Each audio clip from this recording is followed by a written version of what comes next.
సన్నిహితంగా ఉన్న ఫోటోలు వీడియోల్ని ఇంట్లో ఉన్న బంగారం తీసుకొస్తే ఆ ఫోటోలు వీడియోలు డిలీట్ చేస్తానంటూ అవినాష్ రెడ్డి అక్కడ మోసానికి పాల్పడ్డాడు. బంగారం తీసుకెళ్లి అవినాష్కు ఇచ్చింది సదరు బాధితురాలు. నీ చెల్లెను కూడా తీసుకురామని చెప్పడంతో ఆ బాధితురాలు మరణానికి పాల్పడింది. మైనర్ బాలికల తండ్రి ఫిర్యాదుతో పోలీసులు దర్యాప్తుని వేగవంతం చేశారు. ఆ విజువల్స్ మీరు చూడడం జరుగుతోంది ఆర్టీవీ స్క్రీన్ మీద. మేడ్చల్ జిల్లా ఘట్కేసర్లో దారుణం జరిగింది. ప్రేమ పేరుతో మైనర్ను ట్రాప్ చేశాడు ఆ యువకుడు. అక్కను శారీరకంగా వాడుకున్నాడు. అంతటితో ఆగలేదు. చెల్లి కూడా కావాలంటూ బ్లాక్మెయిల్కి పాల్పడ్డాడు. దీంతో అక్క మరణానికి ప్రయత్నించింది. అసలు ఇంతకీ ఏం జరిగింది అనే కోణంలో అక్కడ ఇన్వెస్టిగేషన్ ప్రారంభిస్తే మైనర్ బాలికకు ఇన్స్టాగ్రామ్లో పరిచయం అయ్యాడు అవినాష్ రెడ్డి. అక్కడే ట్రాప్ చేశాడు. దీంతో ఆమెతో సన్నిహితంగా ఉన్న ఫోటోలు వీడియోలని తన ఫోన్లో దాచుకున్నాడు. ఇంట్లో ఉన్న బంగారం తీసుకురా, అప్పుడు ఆ ఫోటోలు వీడియోలు రిలీజ్ చేస్తానంటూ నమ్మబలికాడు. దీంతో సదరు బాధితురాలు బంగారం తీసుకెళ్లి వాడి చేతిలో పెట్టింది. అక్కడితో ఆగలేదు. నీ చెల్లెను కూడా తీసుకురా అని చెప్పాడు. దీంతో బాధితురాలికి ఏం చేయాలో తోచలేదు. దీంతో మరణానికి పాల్పడింది, యత్నించింది. మైనర్ బాలికల తండ్రి ఫిర్యాదుతో పోలీసులు దర్యాప్తు ప్రారంభించారు. ఒక్కసారి చూడండి ఆ కాన్వర్సేషన్కి సంబంధించి. ఆ కాన్వర్సేషన్ మీరు చూడడం జరుగుతోంది ఆర్టీవీ స్క్రీన్ మీద. ఒక్కసారిగా దుర్మార్గుడు ఎటువంటి దుర్మార్గాలకి పాల్పడ్డారనేది. అమ్మాయిలు, మరీ ముఖ్యంగా చిన్నపిల్లలు, చిన్నారులు, ఇదిగో ఇటువంటి దుర్మార్గులు ఉంటారు. ఇటువంటి దాష్టికాలకు పాల్పడే వాళ్ళు ఉంటారు. ఇన్స్టాగ్రామ్లో పరిచయం అయ్యాడు కదా అని చెప్పి వెంటనే క్లిక్ కొట్టి వాటితో కమెంట్ సెక్షన్లోకి వెళ్ళి మాట్లాడే ప్రయత్నం చేశారా? ఇదిగో ఇలా వలపన్ని మీ చుట్టూ ఉచ్చు బిగిస్తారు. మీ మెడకి ఉరిబిగించే ప్రయత్నం చేస్తారు. నమ్మి మోసపోయారా? ఇదిగో ఇటువంటి దాష్టికాలకు పాల్పడతారు. చాలా మాయ మాటలు చెప్తారు.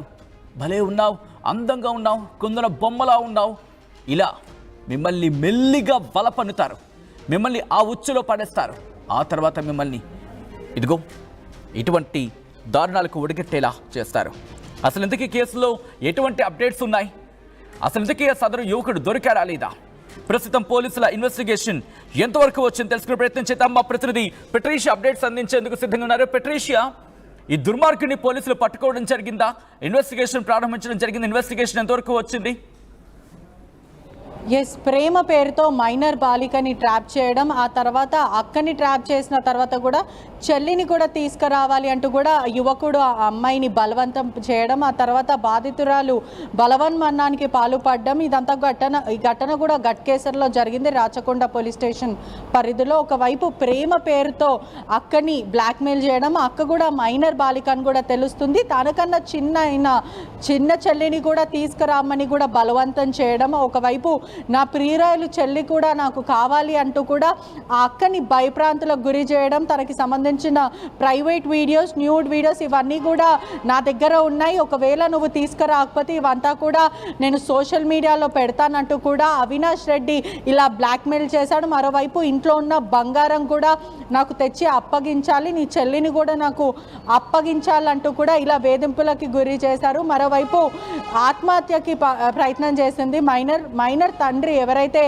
ఉన్నారో అతను ఘట్కేసర్ పోలీస్ స్టేషన్లో ఫిర్యాదు చేశాడని కూడా తెలుస్తుంది. ఈ ఘటన అప్పుడు వెలుగులోకి వచ్చింది. ఒకవైపు అవినాష్ రెడ్డి అనే వ్యక్తి మైనర్ బాలికని లవ్ అనే ట్రాప్లో దింపి ఇన్స్టాగ్రామ్లో కొత్త పరిచయాలు ఏర్పాటు చేసుకొని చాటింగ్ చేసి ఆ తర్వాత మెల్లిమెల్లిగా పరిచయం ఏర్పాటు చేసుకొని తరచూ వాళ్ళ ఇంట్లోకి వెళ్ళడం, రావడం, బయటికి వెళ్ళడం, ఇటువంటివన్నీ చేసిన తర్వాత నువ్వంటే నాకు ఇష్టం, నేను పెళ్లి చేసుకుంటానని చెప్పి ఇంట్లో ఉన్న బంగారం అంతా కూడా తీసుకొని వచ్చేయాలి, అదే కాకుండా మీ చెల్లిని కూడా నాతో పాటు తీసుకొచ్చే మనం ముగ్గురం కలిసి ఉందామంటూ కూడా ఒకవైపు ఆ అమ్మాయి పైన లైంగిక వేధింపులకు గురి చేసి ఆ తర్వాత ఆ సిస్టర్ ఎవరైతే మైనర్ సిస్టర్ ఉన్నారో తనకన్నా చిన్న చెల్లిని కూడా తీసుకురావాలని బలవంతం చేయడం. వెంటనే తను బంగారం తీసుకెళ్ళి ఇదో నా దగ్గర బంగారం ఉంది తీసుకో, ఇంకా మమ్మల్ని ఏం చేయకు అని బతింలాడినప్పటికీ ఒకవైపు రిక్వెస్ట్ చేసినప్పటికీ కూడా అవినాష్ రెడ్డి అనే వ్యక్తి కనికరం లేకుండా మరోవైపు వేధింపులకు గురి చేసి ఆ వీడియోస్ అంతా కూడా సోషల్ మీడియాలో ట్రెండ్ చేస్తాను,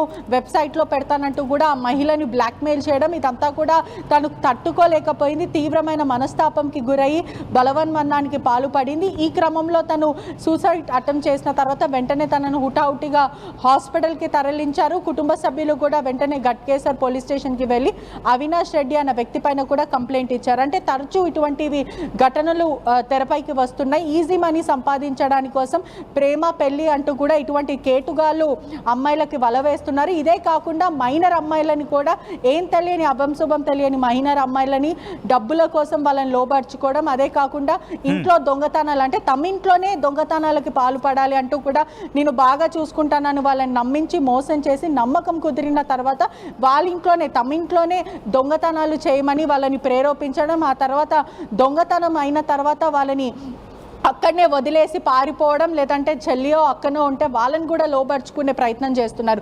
ఇటువంటి వాళ్ళకి ఖచ్చితంగా శిక్ష పడాలంటూ కూడా నెటిజన్స్ మాట్లాడుతున్న పరిస్థితి కనిపిస్తుంది. మొత్తం మీద కూడా అవినాష్ రెడ్డిని పోలీసులు అదుపులోకి తీసుకున్నారు. మరోవైపు గట్కేసర్ ప్రాంతంలో ఇదంతా కూడా ఇటువంటి వాళ్ళంతా కలిసి ఒక ముఠాగా ఏర్పడుతూ ఉంటారు, సోషల్ మీడియాను వేదికగా చేసుకుంటూ ఉంటారు.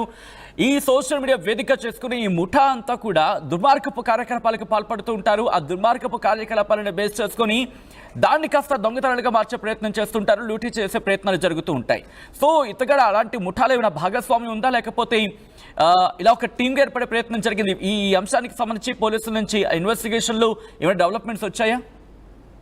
ఎస్, ఇప్పటికే పోలీసులు అనేక సార్లు చెప్పడం జరిగింది సోషల్ మీడియా ఎంత ఈవిలో అంత మంచిగా as a good and bad అని కూడా అనేక మంది చెప్పారు. కానీ ఇప్పుడు కొంతమంది కేటుగాళ్ళు కేవలం ఈజీ మనీ సంపాదించడం కోసం ఫ్రాడ్లు, స్కామ్లు ఇవన్నీ ఒకెత్త అయితే అమ్మాయిలను మోసం చేయడాలు, అమ్మాయిలు సన్నిహితంగా ఉన్న టైంలో వాళ్ళకి మత్తుమందు ఇవ్వడం, లేదంటే ఆల్కహాల్ కానీ లేకపోతే ఏదైనా డ్రగ్స్ సబ్స్టెన్స్ దాంట్లో కలిపేయడం, దాని తర్వాత వాళ్ళ నోట్ ఫొటోస్ అంతా కూడా క్యాప్చర్ చేసి ఆ తర్వాత నెక్స్ట్ డే నుంచి వీళ్ళు ఒక ప్లాన్ ఇంప్లిమెంట్ చేయడం, అంటే అధికంగా డబ్బులు వసూలు చేయడం, మీరు నాకు డబ్బులు ఇవ్వాలి, లక్షలు లక్షలు దండుకోవడాలు, వాళ్ళ ఇంట్లోనే తమ ఇంట్లోనే దొంగతనాలకు పాల్పడడం అని చెప్పి, అదే కాకుండా ఏదైతే బంగారం, నగదు ఇవంతా కూడా క్యాష్ ఇవంతా కూడా నాకు తెచ్చివ్వాలి, లేదంటే నీ వీడియోలంతా కూడా సోషల్ మీడియాలో పెడతాను, నేను పోనో సైట్లో కానీ వెబ్సైట్ ఇటువంటి దాంట్లో పెడతానంటూ కూడా ఇటీవల కాలంలో అమ్మాయిలను బ్లాక్మెయిల్ చేయడం తరచూ జరుగుతుంది. అంటే ఇదేదో ముఠా చేసిన కార్యక్రమం లాగా చూడకుండా ఇండివిజువల్ పర్సన్, అంటే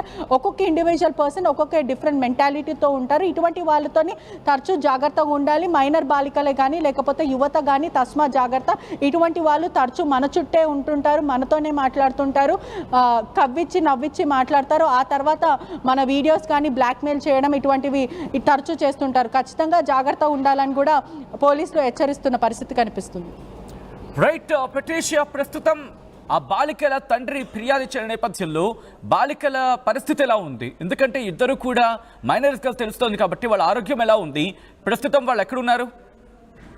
ఎస్, ప్రస్తుతం వాళ్ళు ఒక ప్రైవేట్ హాస్పిటల్లో చికిత్స పొందుతున్నారు. తండ్రి ఇచ్చిన ఫిర్యాదు మేరకు గట్కేసర్ పోలీసులు అవినాష్ రెడ్డి అన్న వ్యక్తిని అరెస్ట్ చేసి అదుపులోకి తీసుకొని రిమాండ్కి తరలించారు. మరోవైపు ఎవరైతే మైనర్ బాలిక ఉందో కొంచెం ట్రామటైజ్ అయిందని కూడా పూర్తిగా తెలుస్తుంది. ప్రస్తుతం తనకు మాత్రం చికిత్స అందుతుంది. ఒకవైపు చాలా ట్రామటైజ్గా భయప్రాంతులకు గురి అయ్యింది. తను మెల్లమెల్లగా తన కండిషన్ క్యూర్ అవుతుందంటూ కూడా ఒకవైపు హాస్పిటల్ యాజమాన్యం చెప్తుంది. రైట్ పెట్రిషియా, ఈ కథనం మిమ్మల్ని కాస్త కలవరపరచవచ్చు, అయితే మిమ్మల్ని కలవరపడి గురి చేయడం ఆర్టీవీ ఉద్దేశం కాదు. కానీ ఇటువంటి కథనాలు చూపించడం తద్వారా బయట సమాజంలో ఎటువంటి పరిస్థితులు ఉన్నాయి వాటి పట్ల మీకు అవగాహన కల్పించడం, మిమ్మల్ని అప్రమత్తం చేయడంలో భాగ్యాన్ని కథనం చూపించడం జరుగుతుంది తప్ప మిమ్మల్ని కలవరపాటు గురి చేసే ఉద్దేశం ఆర్టీవీ కేరళలో లేదు, ఉండదు. కానీ ఇటువంటి కథనాలు చూసినప్పుడు కాస్త కలవరపాటు గురయ్యే అవకాశం ఉంటుంది కాబట్టి దీనికి సంబంధించి తగిన జాగ్రత్తలు తీసుకోవాలని ఆర్టీవీ సూచించడం జరుగుతోంది. మీ ఇంట్లో మైనర్లు ఉన్నారా? వాళ్ళ చేతుల్లో సెల్ ఫోన్లు ఉన్నాయా? వాటిని మీరు కంట కనిపెడుతున్నారా లేదా? ఇంకోసారి అడుగుతున్నా, ఆ సెల్ ఫోన్స్ని మీరు కంట కనిపెడుతున్నారా లేదా? ఇంకొకసారి అడుగుతున్నా, ఆ సెల్ ఫోన్లను మీరు దృష్టి సారించారా లేదా? ఎందుకంటే వాళ్ళప్పుడప్పుడే కాస్త మెచ్యూరిటీ వస్తూ ఉంటుంది. చిన్నపిల్లల నుంచి వాళ్ళు కాస్త డైవర్షన్ అయ్యి వాళ్ళ మార్పు వస్తూ ఉంటుంది. ఆ డెవలప్మెంట్ చోటు చేసుకుంటూ ఉంటాయి. తల్లిదండ్రులు గాను ఇంట్లో వాళ్ళగాను మీ మీద చాలా బాధ్యత ఉంటుంది. ఏదో పిల్లలు పేచీ పెట్టారు కదా అని చెప్పి చిన్న సెల్ ఫోనే కదా అని చెప్పి ఇన్ఫాక్ట్ చిన్న సెల్ ఫోనే కదా అని చెప్పి వాళ్ళ చేతుల్లో పెట్టారనుకోండి, వాళ్ళ ప్రాణాలను బలి తీసేసుకోవచ్చు ఆ సెల్ ఫోన్, ఆ మహమ్మారి. ఎందుకంటే ఇదిగో ఇటువంటి దుర్మార్గులు, ఇటువంటి దుష్టులు, ఇటువంటి నీచులు, ఇటువంటి నికృష్టులు ఈ ప్రపంచంలోనే, ఈ సమాజంలోనే ఉన్నారు. వాళ్ళు మీ పిల్లల్ని కాటేయచ్చు.